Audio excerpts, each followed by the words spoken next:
+2 കെമിസ്ട്രിയിൽ repeated ആയിട്ട് വന്നിട്ടുള്ള ക്വസ്റ്റ്യനാണ് ഞാൻ ഇപ്പോൾ പറയാൻ പോകുന്നത്. റിപ്പീറ്റഡ് ആയിട്ടും ഇമ്പോർട്ടൻ്റ് ആയിട്ടുള്ള ക്വസ്റ്റ്യൻസാണ് ഞാൻ പറയാൻ പോകുന്നത് പബ്ലിക് എക്സാമിന്. അപ്പോൾ അതെല്ലാവരും പഠിച്ചിട്ട് പോകണം.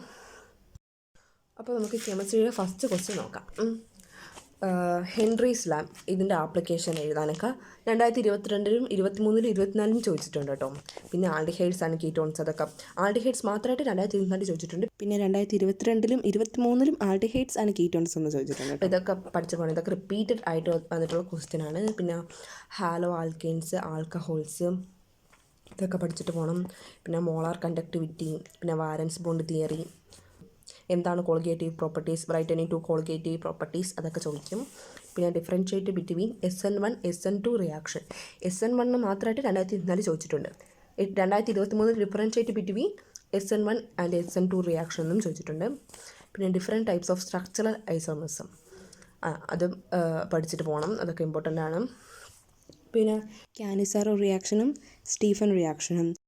കാനിസാറോ റിയാക്ഷൻ 2023-ലും 2024-ലും ചോദിച്ചിട്ടുണ്ട്. പിന്നെ സ്റ്റീഫൻ റിയാക്ഷൻ 2024 ചോദിച്ചിട്ടുണ്ട് കേട്ടോ. പിന്നെ IUPAC നെയിമിങ് എന്തായാലും ഉറപ്പായും ചോദിക്കും. അത് എല്ലാത്തിനും ചോദിക്കും. അപ്പം പലതായിട്ട് തരും. കഴിഞ്ഞ വർഷം ചോദിച്ച കണക്ക് ആവില്ല, പല പല രീതിക്കായിരിക്കും IUPAC നെയിമിങ് തരുന്നത്. ഞാൻ ഇപ്പം എക്സാമ്പിൾ കാണിച്ചു തരാം.